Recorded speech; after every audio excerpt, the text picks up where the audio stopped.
Hey everybody, welcome to Xark Labs. Today I thought we'd set the Wayback Machine to 1981 and talk about how I developed Buck Rogers' Planet of Zoom. This was at MCT, also known as McToy, in Santa Monica. And for the development system, they had a 4 MHz Z-80 running MPM, which is basically like a multi-user version of CPM. And the way it worked is you had the operating system in one 16K bank, and every user would have a 48K user memory bank. And it would switch through those banks and service each user. Kind of crazy on a 4 MHz Z-80, but it actually worked fairly well because everybody was on relatively slow serial terminals. And so here's a test I found, a modern test I found on the internet of somebody testing a 4 MHz Z-80 and 4 serial terminals, and you can see it's roughly usable with some little pauses in there. So the editor we were all using was WordStar in non-document mode, which was pretty heavyweight, but actually a pretty nice editor for the time. And definitely when several of your coworkers would be assembling their project, you would notice WordStar would get a little sluggish scrolling around. But mostly when everybody was just editing, it was fine. And then to actually control the target computer, the MPM computer was hooked up to a box called an in-circuit emulator. And so we used one from Microtech, pretty expensive, Microtech in-circuit emulator 2. They had various versions for different CPUs. And so we had the 6502 version where you would essentially yank out the CPU from your target system, Atari 2600, VIC-20, Atari 400, plug in a ribbon cable, put it into the mice, and then you could control that target computer, upload code, download code, debug code, breakpoints, data breakpoints, execution history. Pretty deluxe actually for the early 80s. So this is the setup. They go to Toys R Us, buy an Atari 400 for my development kit, disassemble it, remove all the shielding and stuff, plug in the ribbon cable to the in-circuit emulator, and we're testing it. It works, but as soon as you stop the CPU, all your memory contents would disappear, and that wasn't very useful for debugging. The issue was, unlike the VIC-20 and the Atari 2600, the Atari 400 used dynamic RAM. And so that meant that while the CPU was running, it was also refreshing the contents of that memory.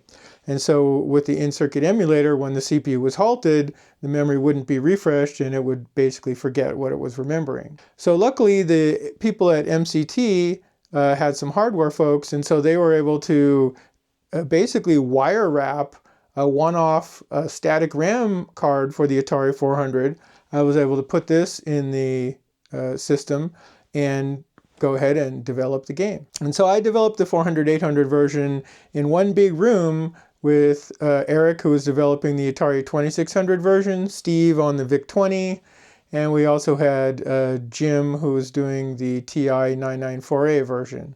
The cross-assembler that the MPM system used was one called the 2500 AD assembler. It worked fine. However, it only had 6 characters significant in the labels, and this cost me a couple of weeks trying to find a bug when the label draw 105 was the same as draw 100, and so that caused some confusion, and I had to actually stare at the assembly listing until I noticed that the hex offset wasn't going in the right direction. And so perhaps because of that bug, I was running a little bit behind. And so Steve, who was working on the VIC-20 version, gave me his enemy movement routines and all the tables to control the enemy movement. And amusingly, the mothership was called Zorba in the code, I think because somebody had recently watched the movie Zorba the Greek. Now, one of the things with these Sega contracts is Sega did not want any cheat codes or Easter eggs put in the game. As a matter of fact, you never even got credit, it was just from Sega. But I talked to the other engineers there, and they're like, well, they always say that. You just have to make sure you hide your cheat code so that if they look at an assembly listing, it doesn't pop out at them. So I ended up putting in a little cheat code to give you infinite min, if you type the right code on the keyboard, as well as I put my name and my aunt's phone number where I was living at the time in the ROM. That was mildly amusing. After the game was released, I got calls from phone freaks from around the world, like Germany and Austria, and they thought I had pirated the game, and so they were pretty amused that I had actually wrote the game. Since I didn't get any royalties, I didn't mind that they had pirated it, and actually it was a lot of fun times talking with those folks, and they were showing me all the tricks they could do on the telephone system. So after we had already delivered the game to Sega, we got a call from the producer at Sega saying they had a problem. They were at the TV studio and they were having trouble getting to the higher levels that they wanted to put on the TV commercial. So they drove me to Burbank, and I remember telling them, "Hey, look over there." Typed in my cheat code that I wasn't supposed to put in there, got infinite min, and so I was actually the one steering the spaceship on parts of the TV commercial. You can still see that commercial on YouTube. It's pretty cheesy early 80s commercial with rubber suit aliens and all that. So I looked around on the internet and I didn't find any evidence that anybody had found my secret code in the Atari 400-800 Buck Rogers. So this is an internet premiere. Alright, so I have an Atari 800 XL here, and I thought we'd try booting up Buck Rogers' Planet of Zoom and see what it looks like. So there's the screen. You can hit select for keyboard or joystick. We'll do joystick. I'll hit start and die instantly. So here's the cheat code. If you hit the Atari key, then normally any key continues. But if you continue with K, E, N, space, J, you'll notice that you now have basically infinite ships. I think you have 254 ships. So that's what I did at the TV studio to allow me to have a shot at getting to the higher levels of the game. Once you go through a bunch of these little gates, then some enemies start appearing, and eventually you go on to space and so on.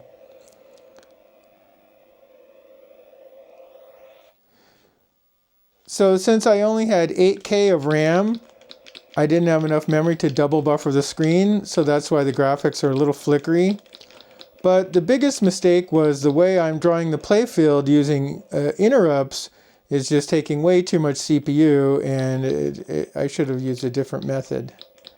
And that's also why the lines are double thick, because I actually reduced it so the interrupts were only on every other line, but it's still too much overhead. And then you can see the horizon scroll. And not really very good gameplay. Some other newbie stuff, like when the game's paused, this ground still scrolls. That's kind of bogus, but oh well. That said, nobody was really... I mean, I think my producer was playing it a little bit at MCT, but Sega never really did much testing as far as I know. Yeah.